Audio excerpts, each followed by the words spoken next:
ਅੱਛਾ ਦੋਸਤੋ, ਇੱਕ ਹੋਰ ਬੜੀ ਅਹਿਮ ਗੱਲ ਹੈ ਜਿਹੜੀ ਆਪਾਂ ਨਿਊ ਹਾਲੈਂਡ 850 ਦੇ ਵਿੱਚ ਲੋਕ ਇਸ ਵਜ੍ਹਾ ਤੋਂ ਹੀ ਇਸ ਟਰੈਕਟਰ ਨੂੰ ਪਸੰਦ ਕਰਦੇ ਨੇ ਔਰ ਖਰੀਦ ਲੈ ਰਹੇ ਨੇ, ਉਹ ਹੈ ਜਨਾਬ ਲਿਫਟੋਮੈਟਿਕ ਹਾਈਡ੍ਰੋਲਿਕ। ਤੇ ਲਿਫਟੋਮੈਟਿਕ ਹਾਈਡ੍ਰੋਲਿਕ ਜਿਹੜਾ ਹੈ ਨਾ, ਇਹਨੂੰ ਜ਼ਰੂਰੀ ਹੈ ਸਮਝਣਾ। ਜਿਹੜੇ ਲੋਕਾਂ ਨੇ ਟਰੈਕਟਰ ਖਰੀਦ ਲਏ ਨੇ ਜਾਂ ਜਿਹੜੇ ਲੋਕ ਇਹ ਟਰੈਕਟਰ ਖਰੀਦ ਰਹੇ ਨੇ, ਉਹਨਾਂ ਵਾਸਤੇ ਜ਼ਰੂਰੀ ਹੈ ਇਸ ਹਾਈਡ੍ਰੋਲਿਕ ਨੂੰ ਸਮਝਣਾ। ਅਗਰ ਤੁਸੀਂ ਸਮਝੋਗੇ ਨਹੀਂ ਤੇ ਇਹਨੂੰ ਅੱਛੀ ਤਰ੍ਹਾਂ ਚਲਾ ਨਹੀਂ ਪਾਓਗੇ, ਇਹਦੀ ਕਾਰਗੁਜ਼ਾਰੀ ਜਿਹੜਾ ਨਾ ਅੱਛੀ ਹਾਸਲ ਨਹੀਂ ਕਰ ਪਾਓਗੇ। ਅੱਜ ਤੁਹਾਨੂੰ ਇਹਦੇ ਬਾਰੇ ਸਮਝਾਣੇ ਹੈ ਕਿ ਤੁਸੀਂ ਇਹਨੂੰ ਕਿਵੇਂ ਚਲਾ ਕੇ ਤੇ ਤੁਸੀਂ ਈਜ਼ੀ ਫੀਲ ਕਰ ਸਕਦੇ ਹੋ। अस्सलाम वालेकुम। वालेकुम सलाम जी सर जी। आसो भाई साढ़े किसानां दियां ना फार्मर दियां दो मेन प्रॉब्लम आ जी। एक प्रॉब्लम ये आ कि वो आदत बन गई कि इत्थे हत्थ रख के चलाउणा, एक मोढ़ा थल्ले ते एक उत्ते ऐ करके चलाई जाना बस। हाँ जी। दूसरा जो उन्हें चलाउणा वा फार्मर ने तो ऐ पिछे देखी जाना हुंदा, ऐ पिछे देखी जाना पिछे इस वास्ते देखदा कि गिराई आई कि नहीं आई जी। देखो ए लिफ्टोमैटिक दे विच इस्तेमाल दे नाल तुहाडे ये दो प्रॉब्लम खत्म होने चाहिए जी। हुण मैं तुहानूं पूरी डेमोनस्ट्रेशन दस दवां कि वो खत्म किद्दां होने आ। लिफ्टोमैटिक च एक फंक्शन आ कि तुसीं ए जिहड़ा बाहरला लीवर आ जी, ये हमेशा डेप्थ सैट करदा वा कि हल किन्ना डूंगा जाना वा। ठीक हो गया। तुसीं 6 इंच 7 इंच 8 इंच 9 इंच जिथे तक तुसीं लै गए इहनूं लै जाओ। सही लैण तो बाद आ ड्राफ्ट कंट्रोल नूं चुको उत्ते, ये जिद्दां ही उत्ते चुकते जाओगे ये करीब आ गए ना, ये ਜਿਹੜਾ ਹੱਲ ਆ ਨਾ ਪਿੱਛੋਂ ਹਲਕਾ ਜਿਹਾ ਝਟਕਾ ਲਾਏਗਾ। ਉਹ ਜੋ ਝਟਕਾ ਲਾਵੇ ਉਹ ਤੋਂ ਇਹਨੂੰ 5 ਮਿਲੀਮੀਟਰ ਥੱਲੇ ਕਰ ਦਿਓ ਥੋੜਾ ਜਿਹਾ, ਫਿਰ ਤੁਹਾਨੂੰ ਮਿਲੀਮੀਟਰ ਯਾਨੀ ਕਿ 5 ਸੂਤਰ ਇੰਨਾ ਇੰਨਾ ਥੱਲੇ ਕਰ ਦਿਓ। ਝਟਕਾ ਹਿਸਾਬ ਨਾਲ 5 ਸੂਤਰ ਥੱਲੇ ਕਰ ਲੈਣਾ, ਬਸ ਥੋੜਾ ਜਿਹਾ ਥੱਲੇ ਕਰ ਲੈਣਾ। ਠੀਕ ਹੈ ਨਾ। ਉਸ ਤੋਂ ਬਾਅਦ ਤੁਸੀਂ ਚਲਾ ਲੈਣਾ, ਇਹ ਚੱਲੇਗਾ ਮਿਕਸ ਕੰਟਰੋਲ ਤੇ। ਅੱਛਾ ਜੀ। ਫਿਰ ਤੁਹਾਨੂੰ ਨਾ ਇਸ ਲੀਵਰ ਤੇ ਹੱਥ ਰੱਖਣ ਦੀ ਜ਼ਰੂਰਤ ਨਹੀਂ ਹੈਗੀ। ਅੱਛਾ। ਉਹਨੂੰ ਥੋੜਾ ਜਿਹਾ ਚਲਾਓ, ਚਲਾ ਕੇ ਉਹਨੂੰ ਚੈੱਕ ਕਰ ਲਓ, ਅਗਰ ਠੀਕ ਆ ਤੇ ਵੈਲ ਐਂਡ ਗੁੱਡ, ਨਹੀਂ ਤਾਂ ਫਿਰ ਇਹਨੂੰ ਦੁਬਾਰਾ ਥੋੜਾ ਜਿਹਾ ਐਡਜਸਟ ਕਰ ਲਓ ਆਪਣੇ ਹਿਸਾਬ ਨਾਲ। ਠੀਕ ਹੈ। ਐਡਜਸਟ ਕਰਨ ਦੇ ਵਿੱਚ ਤੁਸੀਂ ਇਹ ਦੇਖਣਾ ਵਾ ਕਿ ਇਹ ਧੂਆਂ ਨਹੀਂ ਮਾਰੇ ਇੰਜਨ ਟਰੈਕਟਰ ਟਾਇਰ ਸਲਿੱਪ ਨਾ ਕਰੇ, ਇੰਜਨ ਲੋਡ ਨਾ ਲਵੇ। ਠੀਕ ਹੈ। ਜਦੋਂ ਤੁਸੀਂ ਇਹ ਸਾਰੀ ਸੈਟਿੰਗ ਕਰ ਲਈ ਫਿਰ ਤੁਸੀਂ ਇਸ ਲੀਵਰ ਤੇ ਹੱਥ ਨਹੀਂ ਰੱਖਣਾ। ਸਰ ਇੱਕ ਮਿੰਟ। ਹਾਂਜੀ। ਅਗਰ ਆਪਾਂ ਇਹ ਗਹਿਰਾਈ ਸੈਟਿੰਗ ਦੇ ਨਾਲ ਕਰ ਲਈ ਹੈ, ਹਾਂਜੀ, ਫਿਰ ਆਪਾਂ ਇਸ ਲੀਵਰ ਤੋਂ ਜਿਹੜਾ ਨਾ ਵੀ ਸੈਟਿੰਗ ਕਰ ਲਈ ਹੈ, ਹਾਂਜੀ, ਫਿਰ ਵੀ ਲੱਗਦਾ ਹੈ ਕਿ ਗਹਿਰਾਈ ਘੱਟ ਹੈ, ਹਾਂਜੀ, ਤੇ ਫਿਰ ਆਪਾਂ ਇਹ ਤੋਂ ਥੋੜੀ ਜਿਹੀ ਗਹਿਰਾਈ ਹੋਰ ਲੈ ਲੈਨੇ ਆ, ਹਾਂਜੀ, ਤੇ ਫਿਰ ਦੁਬਾਰਾ ਇਹ ਤੋਂ ਸੈਟਿੰਗ ਨਹੀਂ ਕਰਨੀ, ਇਹਦੀ ਸੈਟਿੰਗ ਕਰਨੀ ਪਏਗੀ। ਇਹ ਜਦੋਂ ਤੁਸੀਂ ਇਹਦੀ ਸੈਟਿੰਗ ਛੇੜਨੀ ਹੈ ਨਾ, ਨਾਲ ਇਹਦੀ ਵੀ ਸੈਟਿੰਗ ਛੇੜ ਦਿਓ। ਠੀਕ ਹੈ। ਮਿਸਾਲ ਦੇ ਤੌਰ 'ਤੇ ਤੁਸੀਂ ਇੱਥੇ ਨਾ ਲਿਖਿਆ ਹੋਇਆ ਫਲੋਟ ਕੰਟਰੋਲ, ਹਾਂਜੀ, ਫਲੋਟ ਕੰਟਰੋਲ ਤੋਂ ਥੱਲੇ ਨਹੀਂ ਜਾਣਾ ਨਿਸ਼ਾਨ ਤੋਂ। ਅਗਰ ਤੁਸੀਂ ਫਲੋਟ ਕੰਟਰੋਲ ਤੋਂ ਲੀਵਰ ਥੱਲੇ ਲੈ ਗਏ ਨਾ, ਜਿਹਦਾ ਕਿ ਪੁਰਾਣੇ ਟਰੈਕਟਰਾਂ 'ਚ ਕਿ ਕਿਸਾਨ ਇਹ ਸਮਝਦਾ ਵਾ ਕਿ ਇਹਨੂੰ ਬਿਲਕੁਲ ਥੱਲੇ ਕਰੋਗੇ ਤੇ ਹਲ ਸਾਰੇ ਥੱਲੇ ਚੱਲ ਜਾਣੇ, ਸਾਡੇ ਥੱਲੇ ਲੈ ਗਏ ਤੇ ਹਾਈਡ੍ਰੋਲਿਕ ਦਾ ਕੰਮ ਖਤਮ ਹੋ ਗਿਆ। ਫਿਰ ਪਿੱਛੇ ਵਾਲੇ ਹਲ ਨੇ ਆਪਣੇ ਵਜ਼ਨ ਨਾਲ ਕੰਮ ਕਰਨਾ ਵਾ। ਠੀਕ ਆ। ਉੱਤੇ ਹੋਣਾ ਥੱਲੇ ਹੋਣਾ, ਹਾਈਡ੍ਰੋਲਿਕ ਨੇ ਉੱਤੇ ਥੱਲੇ ਨਹੀਂ ਕਰਨਾ। ਠੀਕ ਹੋ ਗਿਆ। ਇਹ ਤੁਸੀਂ ਫਲੋਟ ਕੰਟਰੋਲ ਦਾ ਜਿਹੜਾ ਲਾਈਨ ਲੱਗੀ ਹੈ ਨਾ, ਇਹਦੇ ਤੱਕ ਇਹਨੂੰ ਥੱਲੇ ਲੈ ਕੇ ਜਾਓਗੇ ਇਹ ਟਰੈਕਟਰ ਫੁੱਲ ਥੱਲੇ ਹੋ ਜਾਏਗਾ ਆਪਣਾ। ਠੀਕ ਹੈ।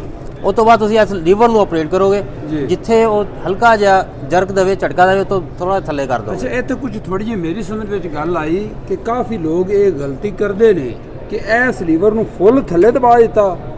ਉਹ ਸਮਝਦੇ ਨੇ ਵੀ ਦੂਸਰੇ ਟਰੈਕਟਰਾਂ ਤਰ੍ਹਾਂ ਇਹਨੂੰ ਜਿੰਨਾ ਥੱਲੇ ਦਬਾ ਦਿੱਤਾ ਉਵੇਂ ਥੱਲੇ ਖੁੱਬੇਗਾ।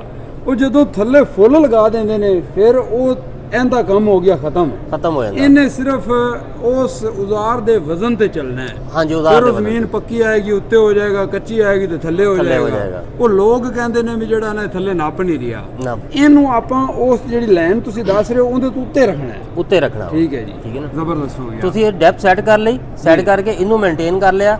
ਉਸ ਤੋਂ ਬਾਅਦ ਥੋੜਾ ਜਿਹਾ ਚਲਾ ਕੇ ਦੇਖੋ, ਅਗਰ ਤੁਹਾਡੀ ਡੈਪਥ ਮੇਨਟੇਨ ਆ ਚੈੱਕ ਕਰ ਲਓ, ਜਿੱਦਾਂ ਟਰੈਕਟਰ ਦੇ ਉੱਤੇ ਕਿਸਾਨ ਚੈੱਕ ਕਰਦਾ ਵਾ ਹੱਥ ਨਾਲ, ਚੈੱਕ ਕਰਕੇ ਉਸ ਤੋਂ ਬਾਅਦ ਚਲਾਓ। ਅਗਰ ਸਹੀ ਚੱਲਦਾ ਪਿਆ, ਇੰਜਨ ਤੇ ਲੋਡ ਨਹੀਂ ਹੈਗਾ, ਇੰਜਨ ਧੂਆ ਨਹੀਂ ਦੇ ਰਿਹਾ, ਟਾਇਰ ਸਲਿੱਪ ਨਹੀਂ ਕਰਨ ਡਿਆ, ਠੀਕ ਹੈ, ਤੇ ਫਿਰ ਤੁਸੀਂ ਦੁਬਾਰਾ ਇਸ ਲੀਵਰਾਂ ਨੂੰ ਨਹੀਂ ਛੇੜਨਾ। ਫਿਰ ਭਾਵੇਂ ਤੁਸੀਂ ਇੱਥੇ 10 ਮੁਰੱਬੇ ਵਾਲੋ, ਸਹੀ, ਇਸ ਲੀਵਰ ਤੇ ਹੱਥ ਰੱਖਣਾ ਹੀ ਨਹੀਂ ਹੈਗਾ, ਤੁਸੀਂ ਚਲਾਈ ਜਾਣਾ ਵਾ ਇੱਥੇ ਹੱਥ ਰੱਖ ਕੇ।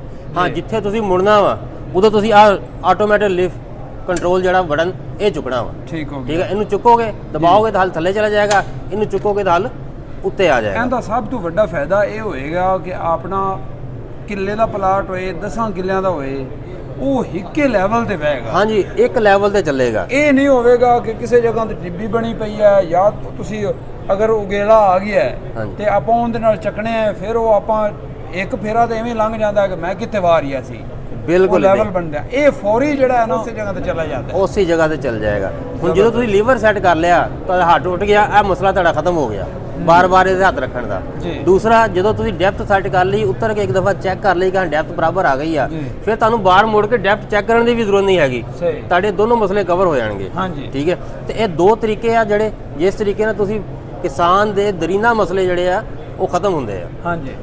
ਇਹ ਮਤਲਬ ਤੁਹਾਡਾ ਹੱਥ ਵੀ ਉੱਤੇ ਉੱਠ ਗਿਆ, ਹੱਥ ਉੱਤੇ, ਉਹ ਚਾਹੇ ਤੁਸੀਂ ਉਹਦੇ ਨਾਲ ਮੋਬਾਈਲ ਇਸਤੇਮਾਲ ਕਰੋ ਤੇ ਚਾਹੇ ਤੁਸੀਂ ਸਟੀਅਰਿੰਗ ਤੇ ਹੱਥ ਰੱਖੋ, ਔਰ ਤੁਹਾਡੀ ਜਿਹੜੀ ਗਰਦਨ ਹੈ ਉਹ ਵੀ ਬਾਰ-ਬਾਰ ਪਿੱਛੇ ਨਹੀਂ ਮੁੜੇਗੀ। ਹਾਂਜੀ, ਜ਼ਬਰਦਸਤ ਹੋ ਗਿਆ। ਅਸਲ ਵੀ ਇੱਕ ਹੋਰ ਜਿਹੜਾ ਸਮਝਣ ਵਾਲੀ ਗੱਲ ਹੈ ਇਸ ਸਿਸਟਮ ਦੇ ਵਿੱਚ, ਉਹ ਹੈਗਾ ਆਪਣਾ ਲੌਕ ਸਿਸਟਮ। ਜੀ। ਟਰਾਂਸਪੋਰਟਰ ਲਾਕ ਵੀ ਅਸੀਂ ਇਹਨੂੰ ਕਹਿੰਦੇ ਆ, ਸਪੀਡ ਕੰਟਰੋਲ ਵੀ ਕਹਿੰਦੇ ਆ। ਠੀਕ ਹੋ ਗਿਆ। ਇਹਦਾ ਤਰੀਕਾ ਜਿਹੜਾ ਵਾ ਉਹ ਇਦਾਂ ਵਾ ਕਿ ਆ ਹੁਣ ਸਪਲਾਈ ਤੁਹਾਡੀ ਜਾ ਰਹੀ ਆ, ਜੀ। ਸਪਲਾਈ ਜਾ ਰਹੀ, ਔਰ ਦਰਮਿਆਨ 'ਚ ਅਸੀਂ ਨੌਬ ਲਾ ਦਿੱਤੀ ਆ। ਠੀਕ ਹੋ ਇਹਨੂੰ ਅਸੀਂ ਜਿੱਦਾਂ ਹੀ ਘੁੱਟੀ ਜਾਵਾਂਗੇ, ਦਬਾਈ ਜਾਵਾਂਗੇ, ਟਾਈਟ ਕਰੀ ਜਾਵਾਂਗੇ, ਇਹਨੇ ਉਹ ਰਾਸਤਾ ਕਲੋਜ਼ ਕਰੀ ਜਾਣਾ ਵਾ। ਉਹ ਜਦੋਂ ਕਲੋਜ਼ ਕਰ ਦੇਗਾ, ਸਪਲਾਈ ਬੰਦ ਹੋ ਜਾਏਗੀ, ਜਿਹੜਾ ਇੰਪਲੀਮੈਂਟ ਹੋਏਗਾ ਉੱਥੇ ਹੀ ਰੁਕ ਜਾਏਗਾ। ਜੀ। ਇਹਦਾ ਦੂਸਰਾ ਫਾਇਦਾ ਇਹ ਹੈ ਕਿ ਅਸੀਂ ਹੈਵੀ ਇੰਪਲੀਮੈਂਟ ਕੋਈ ਲੈ ਕੇ ਜਾ ਰਹੇ ਹਾਂ, ਜਾਂ ਉਹਨੂੰ ਕਿਤੇ ਅਸੀਂ ਲੋਡ ਕਰਨਾ ਵਾ, ਡਾਊਨ ਕਰਨਾ ਵਾ, ਤੇਜ਼ੀ ਨਾਲ ਥੱਲੇ ਡਾਊਨ ਨਾ ਹੋਵੇ, ਤੁਸੀਂ ਇਸ ਲੀਵਰ ਨੂੰ ਅਨਲੌਕ ਕਰੋਗੇ ਸਲੋ ਜੀ, ਸਲੋ ਅਨਲੌਕ ਕਰਕੇ ਆਰਾਮ ਨਾਲ ਉਹਨੂੰ ਇੰਪਲੀਮੈਂਟ ਨੂੰ ਥੱਲੇ ਲੈ ਆਓਗੇ। ਇਹਦੀ ਵਜ੍ਹਾ ਤੋਂ ਇੱਥੇ ਹਾਈਡ੍ਰੋਲਿਕ ਦੇ ਝਟਕਾ ਵੀ ਨਹੀਂ ਲੱਗਣਾ। ਇਹਦਾ ਸਿਰਫ ਫੰਕਸ਼ਨ ਇਹ ਹੈ ਇਸ ਲੀਵਰ ਦਾ। ਇਹ ਅਕਸਰ ਜਦੋਂ ਟਰੈਕਟਰ ਜਾਂਦੇ ਆ ਤਾਂ ਕੋਈ ਨੂੰ ਬਾਹਰਲੇ ਪਾਸੇ ਲੱਗਾ ਛੇੜ ਦਿੰਦਾ ਵਾ, ਤੇ ਕਿਸਾਨਾਂ ਨੂੰ, ਫਾਰਮਰ ਨੂੰ ਇਹ ਰਿਕੁਐਸਟ ਹੈ ਕਿ ਸਭ ਤੋਂ ਪਹਿਲੇ ਇਹਨੂੰ ਖੋਲ ਲਿਆ ਕਰੋ, ਇਹਨੂੰ ਓਪਨ ਕਰ ਲਿਆ ਕਰੋ, ਓਪਨ ਕਰਕੇ ਆਪਣਾ ਕੰਮ ਕੀਤਾ। ਕਿਹੜਾ ਲੀਵਰ ਹੈ ਜਿਹਨੂੰ ਆਪਾਂ ਓਪਨ ਕਰਨਾ ਹੈ? ਇਹ ਲੀਵਰ ਹੈ। ਯਾਨੀ ਕਿ ਜਦੋਂ ਆਪਾਂ ਉੱਤੇ ਬੈਠੇ ਹਾਂ ਤਾਂ ਆਪਣੀ ਸੱਜੀ ਸਾਈਡ ਦਾ। ਹਾਂਜੀ, ਇਹਦੀ ਦੂਸਰੀ ਨਿਸ਼ਾਨੀ ਹੈ ਕਿ ਦੇਖੋ ਦੋਨੋਂ ਪਾਸੇ ਇਹਦੀ ਜਿਹੜਾ ਰਾਡ ਹੈ ਨਾ ਮੂਵ ਕਰ ਸਕਦੀ ਹੈ। ਅੱਛਾ, ਠੀਕ ਹੋ ਗਿਆ। ਆ ਦੂਸਰੇ ਵਾਲੀ ਦੀ ਇੱਕ ਪਾਸੇ ਇਹ ਮੂਵ ਨਹੀਂ ਕਰੇਗੀ, ਦੋਨੋਂ ਪਾਸੇ। ਜੀ ਜੀ। ਇਹ ਸੈਂਸਿਟਿਵ ਵਾਲ ਆ। ਅੱਛਾ, ਇਹ ਮੂਵ ਕਰਦਾ ਹੈ, ਇਹ ਮੂਵ ਨਹੀਂ ਕਰਦਾ। ਠੀਕ ਹੋ ਗਿਆ। ਤੇ ਇਹਨੂੰ ਜਿਹੜਾ ਨਾ ਸੈਂਸਿਟੀਵਿਟੀ ਜਿਹੜੀ ਹੈ, ਇਹ ਕਿੱਥੇ ਇਹਨੂੰ ਰੱਖਣਾ ਚਾਹੀਦਾ ਹੈਗਾ? ਦੇਖੋ, ਇਹ ਸ਼ੁਰੂ 'ਚ ਤੁਹਾਡੀ ਇੱਥੇ ਇਸ ਲੈਵਲ ਤੇ ਹੋਵੇ, ਥੱਲੇ। ਹਾਂਜੀ।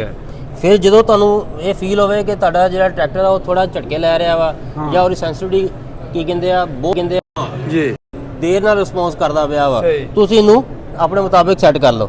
ਰਿਸਪੌਂਸ ਤੇਜ਼ ਆ ਜਾਏ। ਇਹਨੂੰ ਤੁਸੀਂ ਇੱਥੇ ਵੀ ਲਿਜਾ ਸਕਦੇ ਹੋ, ਇੱਥੇ ਵੀ ਲਿਜਾ ਸਕਦੇ ਹੋ। ਇਹ ਮੈਕਸਿਮਮ ਇੱਥੇ ਤੱਕ ਆਏਗੀ। ਕੰਮ ਦੇ ਮੁਤਾਬਿਕ। ਹਾਂਜੀ, ਮੈਕਸਿਮਮ ਇੱਥੇ ਤੱਕ ਆਏਗੀ। ਠੀਕ ਹੋ ਗਿਆ। ਠੀਕ ਹੈ, ਜ਼ਬਰਦਸਤ ਹੋ ਗਿਆ।